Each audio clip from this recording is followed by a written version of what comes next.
Admiral Sarah Chen watched the massive alien warships materialize through the quantum rifts above Mars, their obsidian hulls reflecting the distant sunlight. The sole defense fleet maintained formation, 20 ships arranged in perfect geometric patterns that had taken years to optimize for their unique technology. Her flagship, the TNS Archimedes, hung at the center of the formation, its sleek graphene alloy hull betraying none of the revolutionary systems hidden within. Multiple ships detected, Admiral, marking 37 vessels of unknown configuration, reported her tactical officer, Commander James Rodriguez. Energy signatures suggest weapons powered but not armed. They're being casual about it. Sarah allowed herself a small smile. The aliens thought this would be easy, just another primitive species to add to their collection. Human intelligence had intercepted enough of their communications over the past year to understand the Kraxan Empire's standard procedure: shock and awe, followed by demands for submission, ending with either willing vassalization or forced subjugation. "Open all frequencies," Sarah ordered. "Let's welcome our visitors properly." Before she could broadcast, the alien flagship transmitted first. A holographic figure materialized on her bridge, a towering reptilian being with iridescent scales and multiple sets of eyes arranged in complex patterns across its face. "Attention, primitive species, designation Terrasol 3. The being announced in perfectly translated English, though the condescension in its voice needed no translation. "I am Supreme Commander Vexthor of the Kraxan Empire. Your system has been selected for integration into our dominion.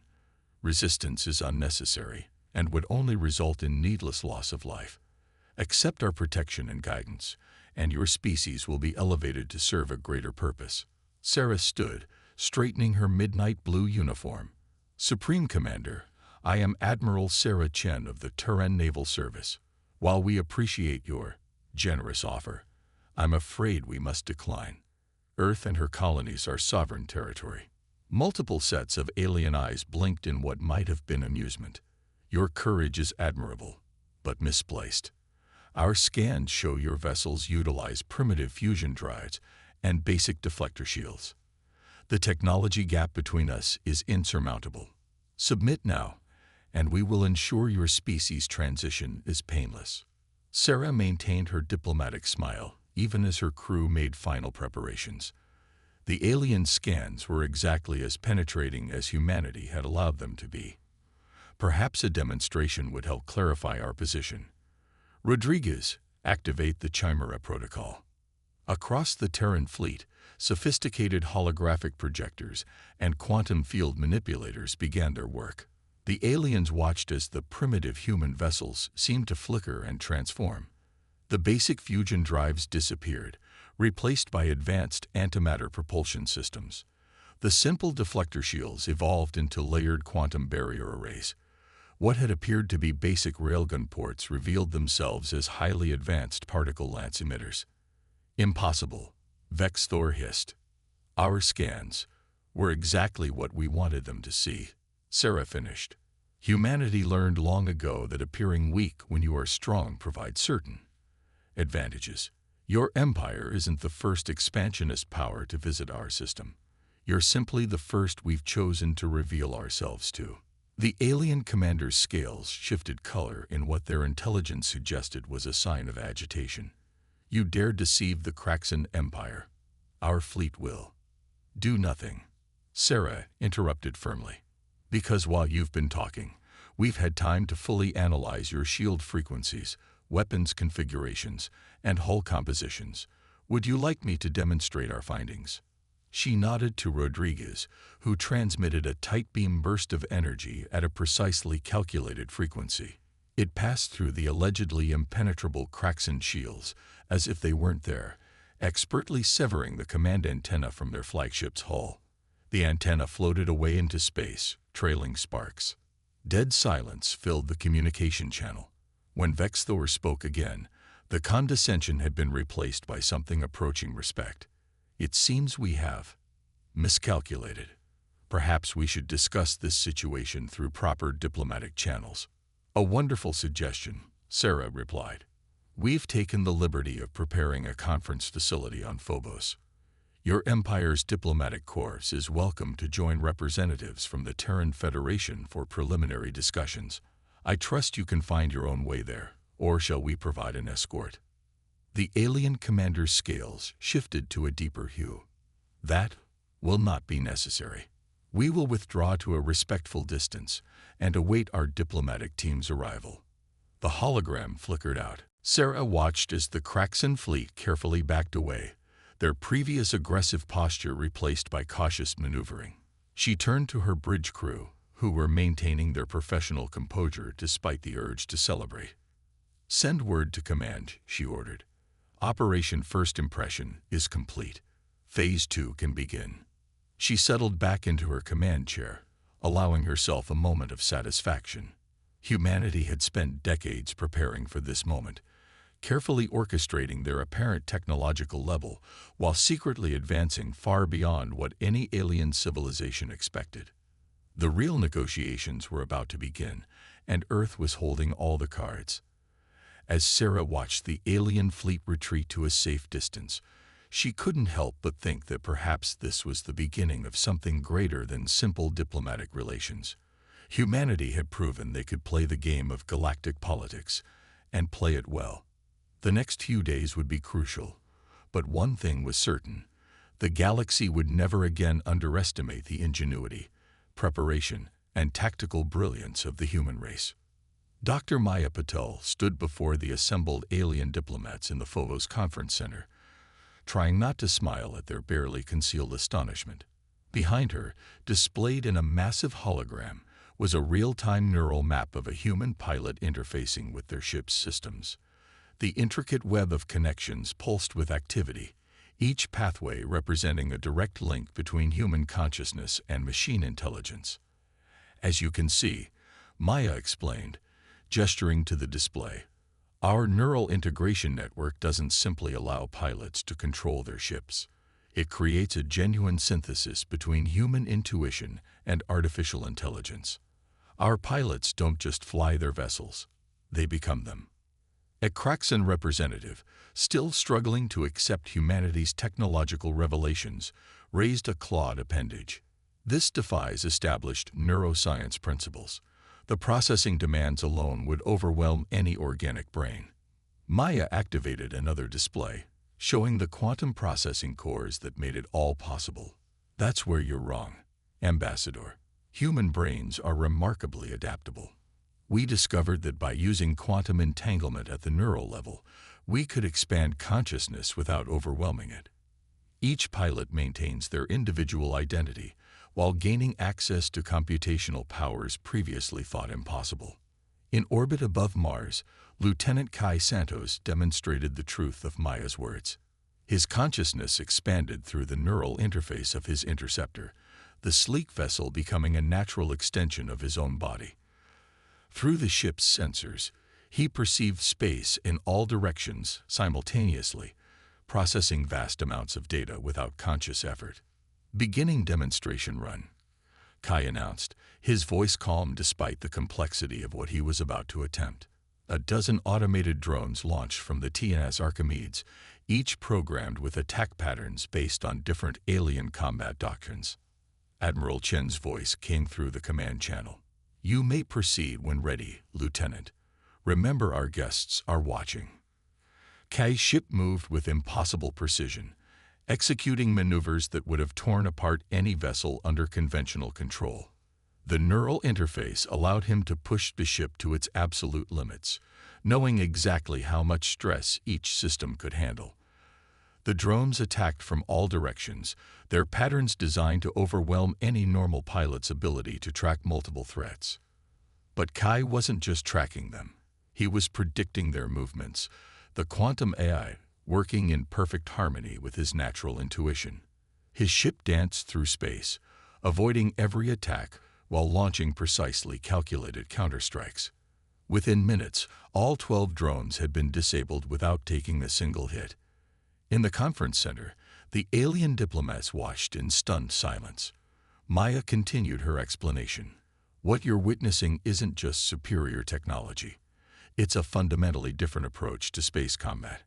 Our pilots don't rely on pre-programmed responses or tactical databases. They create new solutions in real time, combining human creativity with computational power in ways your civilizations haven't yet imagined. A representative from the Athid Collective, known for their own advanced AI systems, leaned forward. The mental strain must be enormous. How do your pilots maintain stability? Maya's expression grew serious.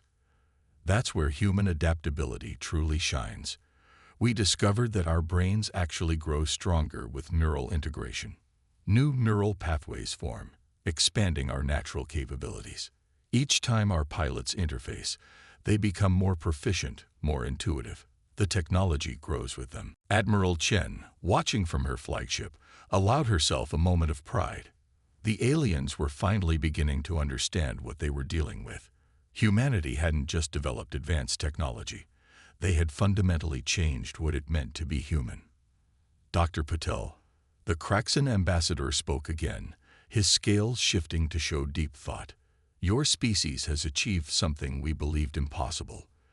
The implications for galactic civilization are profound. That's precisely why we're having this discussion, Maya replied. Humanity is ready to share some of our advancements, under the right conditions. We believe in cooperation, not domination. The neural interface technology could benefit all spacefaring species, but only if we work together as equals. In his interceptor, Kai completed another series of impossible maneuvers, pushing the boundaries of what the aliens believed possible. His consciousness merged seamlessly with his ship's systems, human and machine working as one. Through the neural network, he could feel the amazement of the observers, their worldviews shifting as they witnessed humanity's true capabilities. Admiral Chen opened a channel to the conference center. Dr. Patel, please inform our guests that this is just the beginning. Lieutenant Santos is currently operating at only 30% of the neural interface's full capacity. Should we show them more? The alien diplomats exchanged glances, their various appendages and sensory organs conveying a mixture of fear and fascination. The Kraxan ambassador, speaking for the group, raised his hand. Perhaps we should discuss those conditions for cooperation first. Maya nodded, hiding her satisfaction. The demonstration had achieved its purpose. The galaxy was beginning to understand that humanity wasn't just another emerging civilization. They were pioneers of technologies that would reshape the future of space travel and combat. As the diplomatic discussions continued, Kai brought his interceptor in for a perfect landing. His mind still expanded through the neural interface. Through the ship's sensors, he could detect the subtle changes in the aliens' biosignatures. They were finally showing something humans had learned long ago was crucial in galactic politics: respect. The warning came 3 days after the diplomatic talks began. A massive fleet of Drachnid warships, pirates, and mercenaries who had rejected the Kraxan Empire's authority had set course for the human colony of New Gibraltar. Their target, the quantum processing facilities that powered humanity's neural interface technology. Admiral Chen stood in the Archimedes war room, studying the tactical display with her senior staff. The Drachnid fleet outnumbered their defensive forces 5-1, but numbers had never been the true measure of human military power. They think they've found our weakness, she observed, watching the enemy fleet's approach vector. They believe destroying the quantum processors will disable our neural interfaces and leave us vulnerable. A slight smile crossed her face. Let's show them how wrong they are. Captain Maria Torres, commander of the Special Operations Vessel TNS Shadowdancer, linked into the briefing through her neural interface. Her consciousness merged with her ship's systems, allowing her to participate as if she were physically present while maintaining her position at the edge of the New Gibraltar system. All stealth units are in position, Admiral, Maria reported, her holographic avatar appearing beside the tactical display. The Drachnids haven't detected our quantum wake signatures. They have no idea we've already anticipated their attack vector. The plan was audacious, even by human standards. While the diplomatic talks had captured the attention of the galaxy's major powers, Humanity had been quietly preparing for exactly this kind of opportunistic attack. The quantum processing facilities on New Gibraltar were, in fact, elaborate decoys. The real neural interface infrastructure was distributed throughout human space, impossible to disable with a single strike. "Begin Operation Mindstorm," Admiral Chen ordered. "Captain Torres, you have tactical command." Through her neural interface, Maria reached out to the dozen stealth vessels under her command. Each ship's crew was linked not only to their own vessel but to each other, creating a tactical neural network that allowed them to coordinate with unprecedented precision. The Drachnid fleet emerged from hyperspace in a standard attack formation, their sensors immediately locking onto the quantum processing facilities on the planet's surface. Their ships were impressive, heavily armed and armored, with shields designed to withstand conventional weapons. But they were about to face something far from conventional. "Execute Pattern Omega," Maria commanded through the neural net. The stealth ships decloaked simultaneously, but instead of attacking, they began broadcasting on precisely calculated quantum frequencies. The broadcasts carried no weapons fire, no electronic warfare attacks, just pure information. The effect was immediate and devastating. The Drachnid fleet's artificial intelligence systems, scanning the quantum broadcasts for threats, began receiving data faster than they could process it. Their neural networks, far more primitive than human designs, tried to adapt and failed. Ship after ship lost control of their automated systems as their computers were overwhelmed by the complexity of the human quantum transmissions. "Their AIs are attempting to compensate," reported Lieutenant Commander Rajpadal from his stealth ship. Through the neural net, every human officer could see the chaos spreading through the enemy fleet. "They're trying to rewrite their code in real time, but they can't match our processing speed." Maria allowed herself a moment of satisfaction. Initiate Phase 2. The human ships began moving in intricate patterns, each vessel's quantum field generators creating deliberate interference patterns. To the Drachnid sensors, it appeared as if space itself was becoming unstable, their targeting systems unable to distinguish real ships from quantum ghosts. Admiral Chen watched from the Archimedes as the trap closed.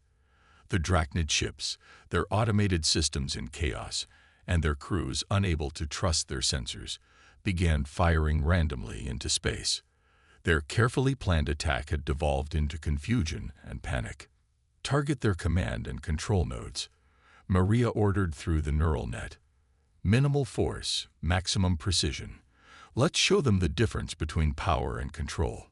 The stealth ships struck simultaneously, their weapons guided by the combined processing power of human minds and quantum computers. Each shot passed through the gaps in the Drachnid's shield harmonics, disabling their ability to coordinate without causing catastrophic damage. Within 20 minutes, the battle, if it could even be called that, was over. The Drachnid fleet hung motionless in space, their systems paralyzed by the quantum assault. Not a single human ship had fired a conventional weapon. Admiral Chen opened a channel to the Drachnid flagship. "This is Admiral Chen of the Turan Naval Service. Your attack on New Gibraltar has failed. You have two options: surrender and face trial under Galactic law, or attempt to flee and discover what else our neural interface technology can do. Choose carefully." The response was immediate. The Drachnid ships powered down their weapons, their crews realizing they had severely underestimated humanity's capabilities. As Marine boarding teams prepared to secure the surrendered vessels, Admiral Chen received a priority message from Earth Command. The diplomatic delegation on Phobos had witnessed the entire operation through quantum-entangled feeds. The alien representatives, particularly those from militant species, were requesting immediate conferences to discuss technology sharing agreements. Humanity's demonstration of precise, overwhelming force without destruction had made a significant impression. Maria Torres, still linked through her neural interface, shared a knowing look with Admiral Chen.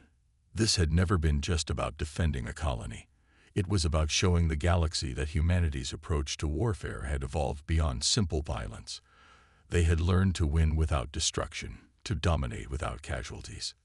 The message was clear. Humanity's neural interface technology wasn't just a tool for controlling ships. It was a pathway to a completely new form of strategic thinking, and they were only beginning to explore its potential. The quantum alert rippled through human space faster than light itself.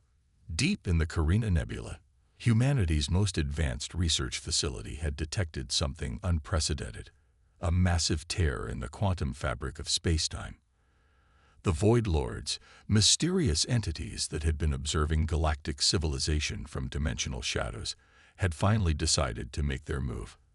Dr. Marcus Wong stood before the combined fleet commanders of 6 alien species and humanity, his quantum projection appearing simultaneously in every command center.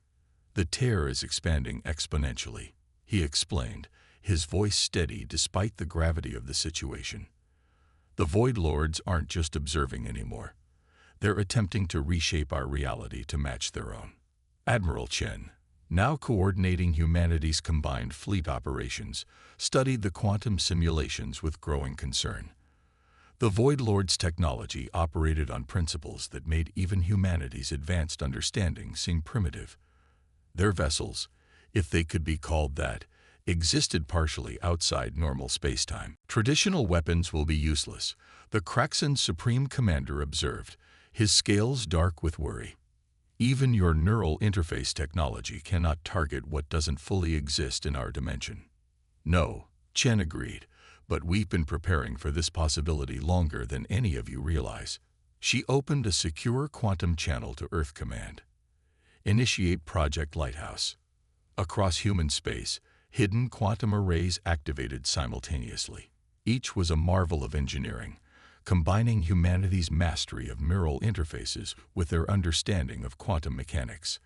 But their true purpose had been kept secret even from their allies. Dr. Wong continued his briefing as the arrays powered up. "For the past decade, we've been mapping quantum frequencies across multiple dimensions. The Void Lords aren't invading. They're attempting to merge their reality with ours. But we've figured out how to turn that against them." In the Carina Nebula, the first wave of Void Lord constructs emerged from the tear. They defied conventional physics, their forms shifting and changing as they moved. The combined fleet held position, watching as humanity's plan unfolded. Captain Torres, her consciousness now linked to multiple stealth ships simultaneously through an enhanced neural interface, initiated the first phase. The quantum arrays began broadcasting on frequencies that seemed random to their allies, but followed a precise pattern discovered through years of research. "The Void Lords exist in a state of quantum uncertainty," Torres explained through the fleet-wide neural network. "They use this to make themselves nearly invulnerable. But uncertainty works both ways." The quantum broadcasts began to affect the space around the Void Lord constructs. Where their reality tried to merge with normal space, the human arrays created control points of quantum decoherence. The Void Lords found themselves forced to exist more fully in one dimension or the other, but not both. "Now," Admiral Chen commanded, "all ships, execute attack pattern Quantum 7. The combined fleet moved with unprecedented coordination, their systems linked through human neural interface technology. Each ship's quantum sensors had been calibrated to detect the moments when the Void Lords were forced to manifest fully in normal space. The Void Lords, realizing their vulnerability, attempted to retreat. But humanity had one more surprise prepared. Dr. Wong activated the final phase of Project Lighthouse, quantum entanglement on a massive scale. "We didn't just map their quantum frequencies," he revealed. "We learned to replicate them. Right now, every quantum array in human space is generating a counter-frequency to their dimensional tear. They can't escape because we're matching their quantum signature exactly." The Void Lord constructs found themselves trapped between dimensions, their usual ability to shift between realities blocked by humanity's quantum technology.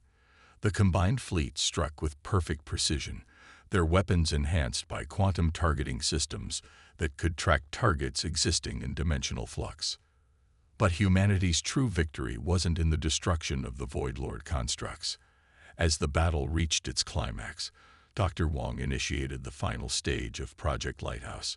The quantum arrays didn't just close the dimensional tear.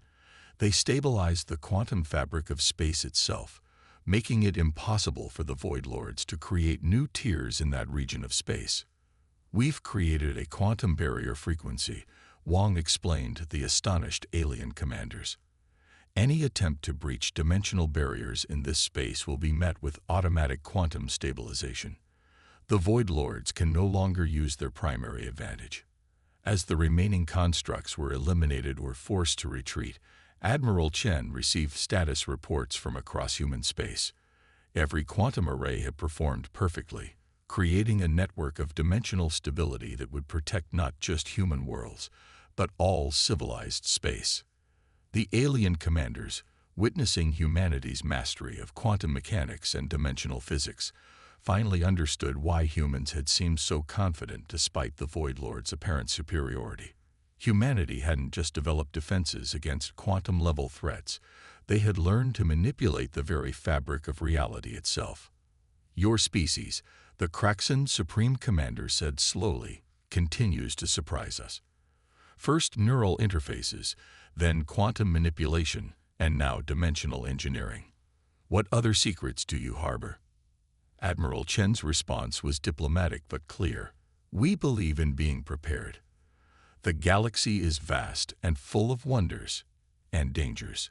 Humanity's greatest strength isn't our technology, but our drive to understand and adapt to any challenge we face." As the combined fleet regrouped and began securing the affected space, Dr. Wong was already analyzing data from the encounter, his mind working through the neural interface to process quantum readings that would have overwhelmed conventional computers.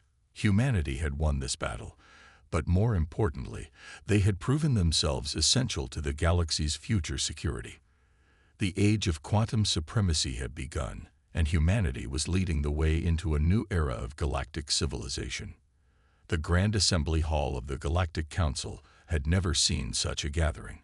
Representatives from every spacefaring civilization crowded the ancient chamber, their attention focused on the human delegation standing at the center. The defeat of the Void Lords had transformed humanity's status from emerging power to galactic savior overnight, but Admiral Chen knew that what they were about to reveal would have even greater implications.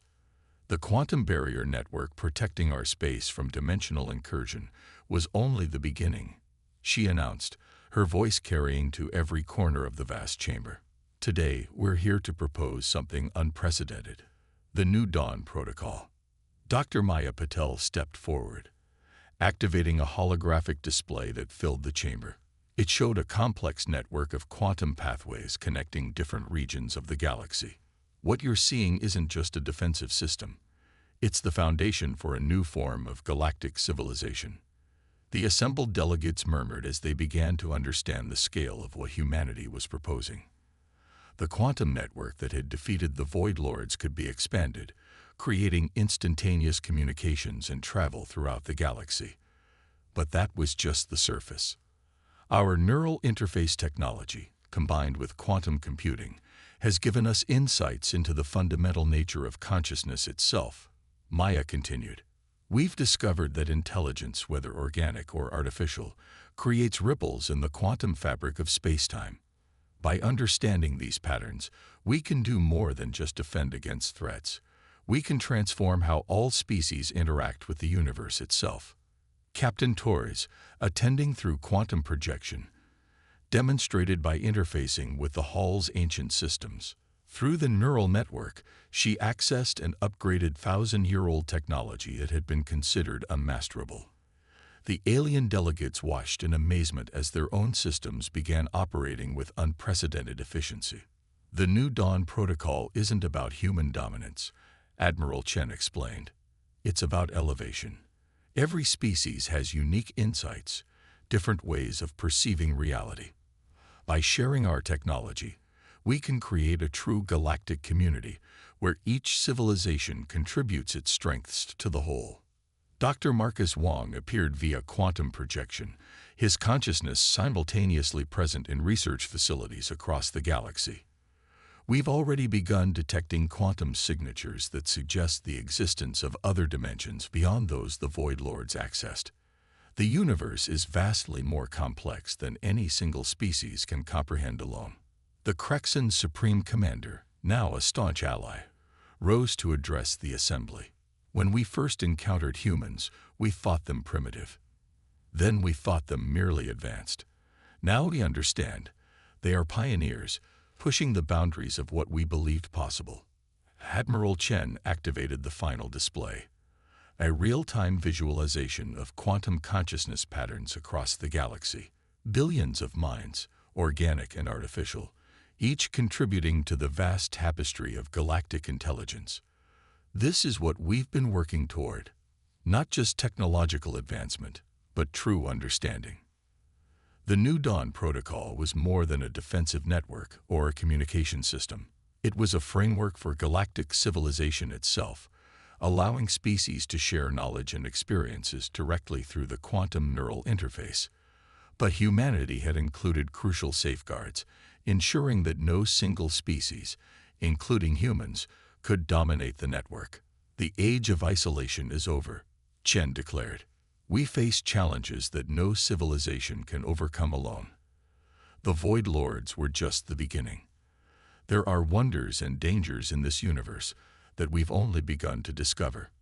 Dr. Wong highlighted specific points in the quantum network where different species technologies could be integrated. Every civilization has something to contribute. The Crexen Empire's mastery of plasma physics, the Athid Collective's biological computing, the Solari's dimensional mathematics, combined with human quantum engineering, we can achieve things none of us could manage alone. The assembly erupted in discussion, representatives realizing the implications. This wasn't just an alliance or a technological sharing agreement. It was an entirely new way of existing as a galactic community. Maya stepped forward one final time. We've unlocked the quantum nature of consciousness itself. Through the network, we can share not just information, but understanding. Imagine experiencing the universe through the senses of a crystalline Thorian, or sharing the collective consciousness of a hive mind while maintaining your individuality.